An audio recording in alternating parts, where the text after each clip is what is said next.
જે કર્મને સમજે છે એ જ ધર્મને સમજી શકે છે, કારણ કે કર્મ એ જ ધર્મ છે.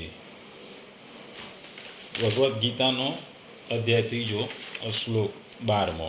ભગવાન બોલ્યા કે યજ્ઞ વડે વૃદ્ધિ પામેલા દેવતાઓ તમને બધાને વણ માગીએ જ ઈચ્છિત ભોગો અવશ્ય આપતા રહેશે. આ રીતે તે દેવતાઓ દ્વારા અપાયેલા ભોગોને જે પુરુષ તે દેવતાને નહીં આપી પોતે ભોગવે છે તો તે ચોર જ છે. ઇસ્કોનના શબ્દોમાં કહીએ તો જીવન જરૂરિયાતની વિવિધ જરૂરિયાતોની પૂર્તિ કરનારા વિભિન્ન દેવો યજ્ઞ સંપન્ન કરવાથી પ્રસન્ન થઈને તમારી બધી જરૂરિયાતોને પૂર્તિ કરશે. પરંતુ જે મનુષ્ય આ પ્રાપ્ત ઉપહારોને દેવોને અર્પણ કર્યા વગર પોતે ભોગવશે તો તે નક્કી ચોર છે.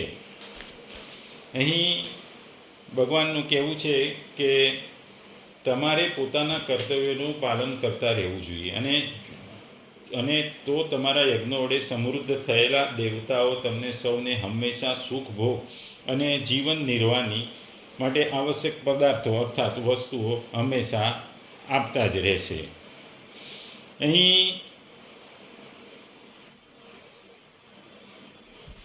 અહીં પ્રજાપતિના વચનોનું અનુકથન કરીને હવે ભગવાન ઉક્ત વાક્યથી એવું જણાવવા માગે છે કે આ પ્રમાણે બ્રહ્માજીના ઉપદેશ પ્રમાણે દેવતાઓ સૃષ્ટિના અધિકારથી મનુષ્યના સુખ કરવા માટે તેમની જરૂરિયાતોમાં પૂરું કરવા માટે પશુ પક્ષી અનાજ ઔષધ વૃક્ષ તણી આદિ સૌની પુષ્ટિ કરે છે, અને અન્ન જળ પુષ્પ ફળ ધાતુ વગેરે મનુષ્ય માટે ઉપયોગી બધી જ વસ્તુઓ મનુષ્યને આપી રહ્યા છે. એટલે ટૂંકમાં જરૂરિયાતનો બધો જ નેચરલ રિસોર્સિસ એ આપણને પ્રોવાઈડ કરી રહ્યા છે. જે મનુષ્ય તે દેવતાનું ઋણ આપ્યા વગર અર્થાત ચૂકવ્યા વગર જ દેવતાનું ન્યાયોચિત સત્વ તેમને અર્પણ કર્યા વગર તેનો ઉપયોગ પોતાના કામમાં અને સ્વાર્થ માટે કરે અને પોતાના ભોગ વિલાસ માટે કરે તે મનુષ્ય તેવા પ્રકારનો કૃતજ્ઞ અને ચોર છે. જે પ્રકારે કોઈ પ્રેમાળ માતા પિતાને વડે પ્રેમથી ઉછેરવામાં આવેલો પુત્ર તેમની સેવા કરે નહીં અને તેમના મૃત્યુ પછી શ્રાદ્ધ તર્પણ આદિ કરે નહીં, કોઈ વડે ઉપયુક્ત થયા પછી મનુષ્ય યથાસાધ્ય પ્રત્યુપકાર કરે નહીં, અથવા કોઈ દત્તક પુત્ર પિતા પાસેથી સંપત્તિ મેળવી તેનો ઉપભોગ કર્યા પછી માતા પિતાની સેવા કરે નહીં, તો આ જ બધા મનુષ્યો કૃતજ્ઞ અને ચોર સમજવા. સૃષ્ટિના આરંભથી જ મનુષ્ય યજ્ઞ વડે દેવતાઓને ઉન્નત કરતા આવ્યા છે. દેવતાઓ મનુષ્યનો ઇષ્ટભોગ આપતા આવ્યા છે. આ પરંપરા સૃષ્ટિના આરંભથી જ ચાલી આવી છે. આ પરંપરા આદાન પ્રદાન જે મનુષ્યએ પહેલાં યજ્ઞાદિ વડે દેવતાઓની ઉન્નતિ કરી છે અને જેઓ આજે પણ યજ્ઞાદિ વડે તેમની ઉન્નતિ કરે છે તેઓ તો ચોર નથી, પરંતુ બીજા મનુષ્યો વડે યજ્ઞાદિને કારણે ઉત્પન્ન થયા પામેલા દેવ દેવતાઓ પાસે ઇષ્ટભોગો પ્રાપ્ત કરી પણ જે લોકો દેવતાઓને માટે યજ્ઞાદિ નથી કરતા તેઓને ચોર ઠેરવવામાં ઉચિત આવ્યા છે.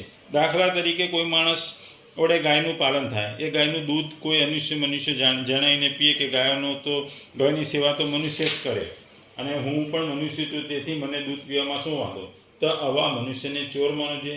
તેવી જ રીતે બીજા મનુષ્યો વડે ઉન્નતિ પામનાર દેવતાઓ પાસેથી પ્રાપ્ત ભોગોને તેને અર્પણ કર્યા જે ભોગવે છે એ ચોર માનવો જોઈએ.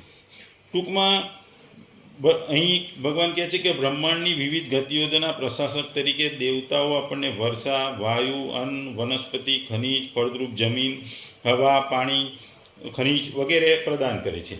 દેવતાઓથી પ્રાપ્ત સર્વ ઉપહારો માટે આપણે સમગ્ર માનવ જાતિએ તેમના ઋણી છે. દેવતાઓ તો તેમના કર્તવ્યનું પાલન કરી આપણને બધી વસ્તુઓ જરૂરિયાતની જીવન જરૂરિયાતની અને જરૂરની બધી જ વસ્તુઓ આપણને આપે છે. એટલે દેવતા એમના કર્તવ્યનું પાલન કરશે પણ બદલામાં એ આપણી પાસે અપેક્ષા રાખે છે, કારણ કે આપણે મનુષ્યએ પણ યથોચિત ચેતના અવસ્થામાં રહી નિષ્ઠાપૂર્વક આપણે આપણા કર્તવ્યોનું પાલન કરવું જોઈએ.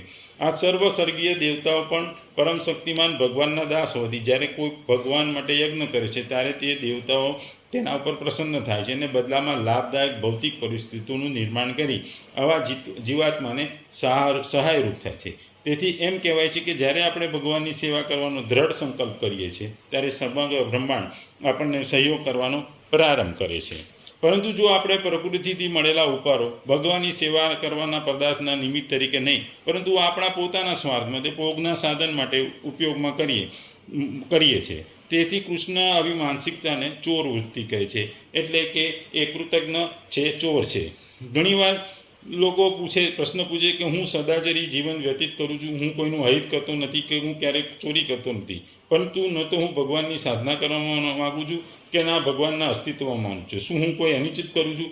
આ પ્રશ્નનો ઉત્તર ઉપરોક્ત શ્લોકના આપવામાં આવે છે. આવા લોકો સામાન્ય મનુષ્યની દ્રષ્ટિએ કદાચ કોઈ અનુચિત કરતા નથી, પરંતુ ભગવાનની દ્રષ્ટિએ તેઓ ચોર છે. ક્યાંક જેમ કે આપણે કોઈ ઘરમાં જઈએ અને તેના માલિકને જણાવ્યા વિના આપણે એના સોફા પર બેસી જઈએ, ફ્રીજમાંથી ખાવાના પદાર્થોનું સેવન કરીએ, તેમના વિશ્રામખંડનો ઉપયોગ કરીએ અને પછી કદાચ એવો દાવો કરીએ કે આપણે કશું જ અનુચિત કરી રહ્યા નથી, પરંતુ કાયદાની દ્રષ્ટિએ આપણે ચોર માનવશે, કારણ કે આ ઘર આપણું નથી. એ જ પણ વિશ્વ આપણે નિવાસ કરી છે, તેનું સર્જન ભગવાન દ્વારા કરવામાં આવ્યું છે, તેથી તેની પ્રત્યેક વસ્તુઓ ભગવાનની છે. તેમનો અધિપત્યનો આપણે સ્વીકાર કર્યો છે, પણ જેમના આધિપત્યનો સ્વીકાર કર્યા વિના આપણે એમના સર્જનના આપણા પોતાના સુખ દુઃખ અથવા સુખ ભોગ માટે એનો ઉપયોગ કરીએ, તો તેવી દ્રષ્ટિકોણથી આપણે નિશ્ચિત રૂપે ચોર છીએ.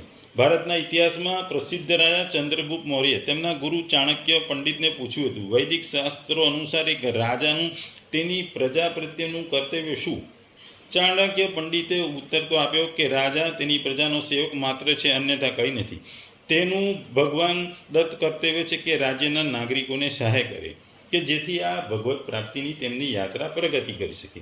કોઈ પણ વ્યક્તિ, ભલે તે રાજા હોય, ઉદ્યોગપતિ હોય, નેતા હોય, ખેડૂત હોય, મજૂર હોય કે ગમે તે હોય, ભગવાનના સંસારના અભિન્ન સભ્ય તરીકે પ્રત્યેક મનુષ્ય પાસે અપેક્ષા રાખવામાં આવે છે, કારણ કે તેમને તેમના કર્તવ્યો પાલન કરી ભગવાનની સેવા કરવાની હોય છે. ટૂંકમાં અહીં કહેવાનો અર્થ છે કે હિન્દુ સંસ્કૃતિમાં આપણો એક જ માત્ર ઉદ્દેશ છે, મનુષ્યનું કલ્યાણ. જે ઉદ્દેશથી બ્રહ્માજીએ મનુષ્યને નિસ્વાર્થ ભાવથી પોતપોતાના કર્તવ્ય દ્વારા એકબીજાને સુખ પહોંચાડવાની આજ્ઞા આપી છે. એટલે આપણે પોતાના દેવોએ જે આપણને વસ્તુ આપી છે એનો આપણે ભોગ કરીએ, અને આ ભોગ કરીએ આપણે, એમાં મનુષ્યએ પણ આ ભોગમાં જે વસ્તુઓ આપી છે એકબીજાને આપી એને સમૃદ્ધિ તરફ લઈ જવાનું હોય. પરંતુ આપણે કોઈ વસ્તુની સંગ્રહખોરી કરીએ, કોઈ વસ્તુ કોઈને આપીએ નહીં. મનુષ્ય એ જરૂરી વસ્તુ બીજા જરૂરિયાત માણસને જો એ વસ્તુ આપે નહીં, તો એ એના કર્તવ્ય કર્મનું પાલન કરતો નથી. એટલે જે કર્તવ્ય કર્મ જે કરવાની દેવોએ કે બ્રહ્માજીએ જે આદેશ આપ્યો છે ભગવાને, એનું આપણે ઉલ્લંઘન કરીએ છીએ. એટલે આપણે ઘણી વખત જોઈએ છે કે અનાજની કે તેલની કે એવાની સંગ્રહખોરી થાય છે. આ સંગ્રહખોરી કરવાથી ભાવ વધે છે. ખરેખર કર્તવ્ય કર્મ હોય છે કે સંગ્રહખોરી કરવી નહીં, અને આ જે અનાજ છે કે તેલ છે કે એના ઉપર સર્વ મનુષ્યનો અધિકાર છે. એટલે આ સંગ્રહખોરી કર્યા કે દરેક મનુષ્યને આ વસ્તુઓ એને મળતી રહે, પૂરતા પ્રમાણમાં મળતી રહે, એ જોવું દરેક મનુષ્યનું કર્તવ્ય કર્મ છે. પણ જો આ કર્તવ્ય કર્મ કરીએ નહીં અને આપણે સંગ્રહખોરી કરીએ અને આપણે એ જ વસ્તુનો સંગ્રહ કરી અને એની અછત ઊભી કરીએ, તો એ ભગવાન અથવા દેવતાઓના સમજમાં એ ખોટી વસ્તુ છે. એટલે આપણે આપણા કર્તવ્ય કર્મનું પાલન કરતા નથી. એટલે આ જે આપણે કર્તવ્ય કર્મનું પાલન નથી કરતા, એટલે એ ચોર છે. ભગવાન કે દેવતાઓ જે વસ્તુઓ આપે છે એટલે એની સાપેક્ષમાં આપણે યજ્ઞ દ્વારા એમને આપીએ છીએ, હુતિ આપીએ છીએ, પણ એ નહીં. એ હુતિ અને યજ્ઞ એટલે કે આપણું કર્તવ્ય કર્મ છે કે જે બી વસ્તુએ દેવતાઓએ કે ભગવાને આપણને આપી છે એનું દરેક જણને એનો લાભ મળે, દરેક વ્યક્તિને એનો લાભ મળે, દરેક સમાજના દરેક વર્ગ સુધી આ વસ્તુનો લાભ મળે, અને આ લાભ મળે તો જ સમાજમાં કર્તવ્ય કર્મ થાય અને કર્તવ્ય કર્મ દરેકનું પૂરું થાય. જો આમ ન કરવામાં આવે તો મન દુઃખ થાય, દ્વિધાઓ થાય, રોષ ઉત્પન્ન થાય, અને છેવટે માણસોમાં ઝઘડા થાય. એટલે આવી ચોર વૃત્તિ કે જે સંગ્રહખોરી છે કે દરેક વસ્તુનો પોતે જ ઉપયોગ કરો, પોતે એની સંગ્રહખોરી, પોતાના સિવાય બીજાને કોઈને મળે નહીં, એ મનુષ્યનો નેચર, એ મનુષ્યનો સ્વભાવ. એટલે એ ચોર છે, કારણ કે એ સમાજમાં કર્તવ્ય કર્મ કરતો નથી. જે ભગવાન અને દેવતાએ જે વસ્તુ આપી છે એનો સારી રીતે યુઝ કરતો નહીં, પોતાના માટે જ યુઝ કરે છે. સંગ્રહખોરી કરી એ ડબલ કે 3 ગણા ભાવ ઉપજાવા જાય છે. એટલે એ ખરેખર એ સંગ્રહખોરી છે, અછત ઊભા કરવાની જે પ્રયોજન છે એ જ સાચા અર્થમાં ચોર છે અને એ ચોર કહેવાય. કારણ કે એ ચોરી છે કે જે સમાજને અંદર ઝઘડા કરાવે છે અને રોષ પહેરાવે છે. એટલે અહીં ભગવાનનું એવું કહેવું છે કે દેવતાએ તો પોતાના અધિકાર સમજી મનુષ્યને આવશ્યક સામગ્રી તો પ્રદાન કરી છે, પરંતુ આ સામગ્રીનું કેવી રીતે મનુષ્યએ પોતાના કર્તવ્ય દ્વારા નિભાવવાનું છે, ઉપયોગ કરવાનો છે, એ વસ્તુનું એ મહત્વનું છે. કારણ કે જેમ કે આપણે જાણીએ છીએ કે શરીર માતા પિતા દ્વારા મળેલું છે અને તેનું પાલન પણ પોષણ તેમના દ્વારા જ થયું છે.